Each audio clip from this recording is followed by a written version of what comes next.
Klub kebanggaan Prancis Paris Saint-Germain tidak saja untuk pertama kali meraih gelar terhormat antar klub elit Eropa, tetapi juga mencatat sejarah ketika di partai puncak menghancurkan wakil Italia Inter Milan dengan skor telak 5-0 di Stadion Allianz Arena München, Jerman pada Minggu dini hari. Bagi semua rekan sahabat Rai Soccer TV, ikuti terus analisis Bung Yes dan jangan lupa like, comment, and subscribe.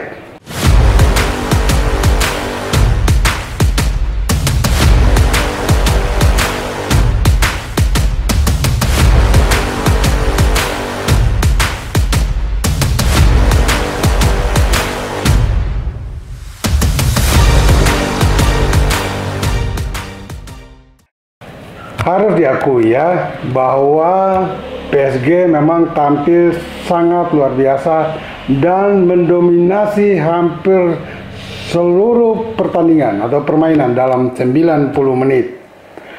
Dan kemenangan telak 5-0 tanpa balas oleh Inter Milan atau dari Inter Milan membuat PSG mencatat sejarah tersendiri. Ya, peribahasa misalnya sekali dayung dua pulau terlewati, itulah yang dicatat PSG ketika mereka untuk pertama kali di bawah pelatih asal Spanyol Luis Enrique meraih gelar juara Liga Champions UEFA yang tadinya Piala Champions Eropa.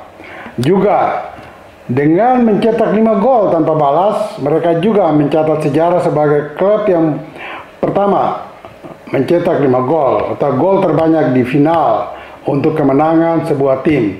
Sebelum ini memang hanya terjadi selisih 4 gol kemenangan di partai puncak. Tetapi jumlah gol terbanyak yang tercipta di final Liga Champions yaitu pada tahun 1960 ketika Real Madrid dari Spanyol menghancurkan Eintracht Frankfurt dari Jerman dengan skor 7-3. Itu berarti selisih 4 gol. Juga kemudian ada Bayern Munchen yang menghancurkan juga wakil Spanyol Atletico Madrid pada tahun 1974 dengan skor telak 4-0. Kemudian wakil Italia AC Milan 2 kali berturut-turut mencetak 4 gol tanpa balas atas wakil Rumania Steaua Bukarest di tahun 1989 dan AC Milan mengulanginya lagi di tahun 1994 ketika menggulung wakil Spanyol Barcelona dengan skor 4-0. Jadi di final Liga Champions pernah 4 kali terjadi selisih gol 4 digit.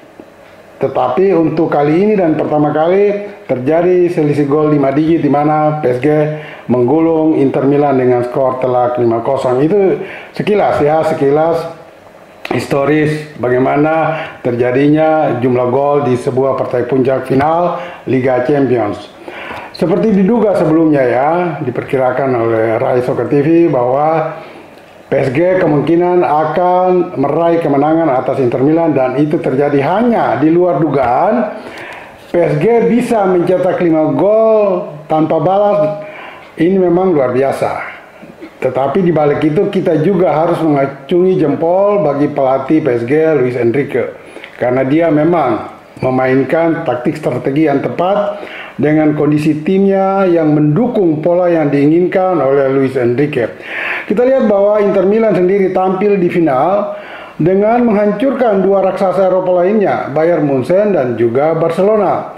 Tetapi di kandang Bayern Munchen semalam, walaupun tanpa melawan Bayern Munchen, ya mungkin ini disebut kualat juga karena Inter Milan menyingkirkan Bayern Munchen, tetapi mereka main di final di kandang Bayern Munchen sehingga ya mungkin ada hukum alam di sana, ya who knows ya. Tetapi oke lah, secara teknis memang Inter Milan semalam atau minggu dini hari sangat tidak berdaya menghadapi permainan cepat ala tiki taka gaya Spanyol yang diterapkan oleh atau disuntik oleh Luis Enrique ke dalam tim PSG. Dan itu mereka membuktikan. Oke lah, Inter Milan boleh mencetak 7 gol dalam 2 pertemuan di semifinal melawan wakil Barcelona yang juga menganut permainan tiki taka. di mana di leg pertama mereka menang Barcelona dengan 3-3, kemudian di leg kedua di kanan kiri mereka menggulung Barcelona dengan 4-3, sehingga 7 gol mereka menyerangkan ke gawang Barcelona. Tetapi ketika melawan tim dengan menganut pola permainan yang sama, Inter Milan ternyata tidak berdaya. Mencetak gol saja tidak, apalagi meraih kemenangan. Nah, mengapa antara Barcelona dan PSG yang sama-sama menganut permainan tiki-taka, bola-bola pendek cepat dan menekan lawan secepat mungkin dan mempersempit ruang gerak lawan, Inter Milan boleh menghancurkan Barcelona atau menyingkirkan Barcelona, tetapi ketika menghadapi PSG mereka tidak berdaya. Saya melihat PSG ada sedikit perbedaan, dan perbedaan ini yang membuat mereka lebih unggul dari Barcelona ketika menghadapi Inter Milan. Keunggulan atau taktik itu adalah di lini pertahanan mereka, dan ini disadari betul oleh Luis Enrique.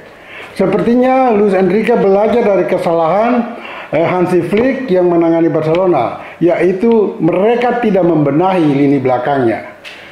Tetapi oleh PSG di bawah Luis Enrique, pertahanan PSG dibuat sangat-sangat solid dan bermain dengan disiplin tinggi, sehingga ketika Inter Milan yang memiliki ketajaman visi bermain bola yang baik, terutama dalam serangan balik lewat dua gelandang di kiri dan kanan, Dumfries di kanan dan juga Di Marco di kiri, itu sering membuat lawan terkecoh.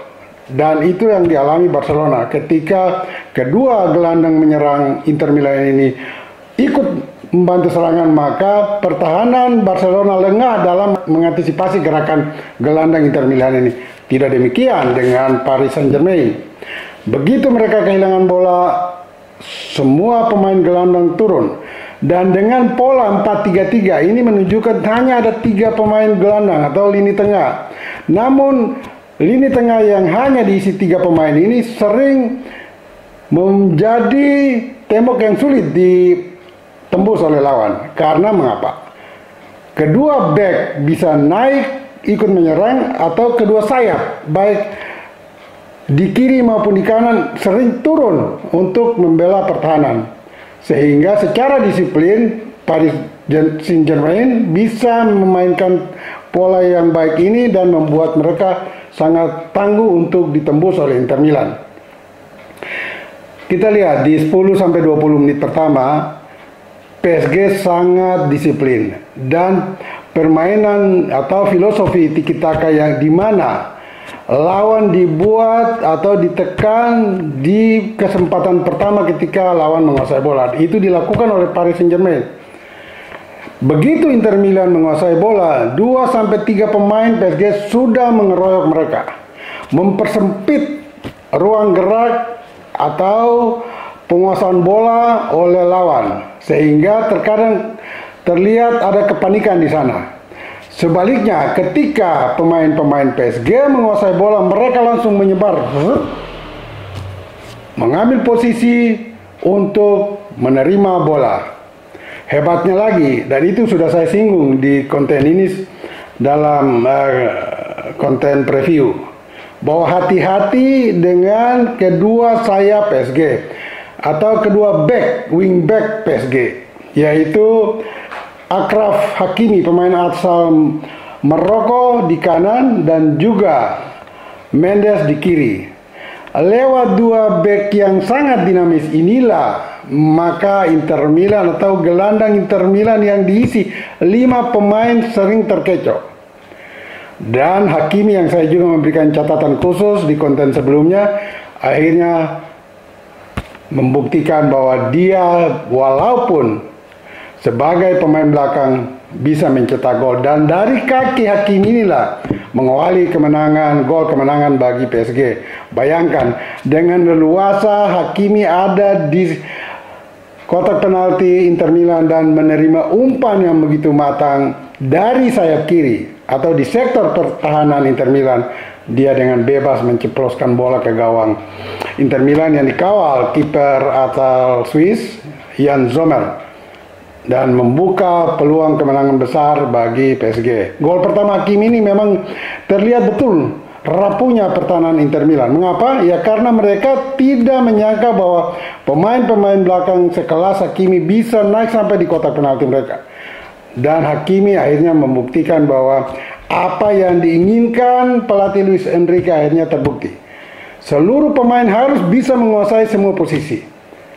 Ini juga duplikat dari Total Football Belanda, di mana seorang pemain bisa menguasai 3-4 posisi yang berbeda. Dan pemain-pemain PSG dengan sempurna bisa menerjemahkan keinginan Luis Enrique dalam permainan melawan Inter Milan. Dan wajar saja kalau mereka akhirnya meraih kemenangan telak tersebut. Dan kita lihat bahwa Inter Milan sendiri memang sama sekali dibuat tidak berdaya. Seperti tim kelas anak-anak yang baru belajar bola menghadapi sebuah klub profesional. Sungguh luar biasa. Saya tidak merendahkan Inter Milan, tetapi itu fakta yang terjadi ketika mereka harus menerima kenyataan pahit kalah telak oleh PSG di tempat netral, bukan di kandang PSG.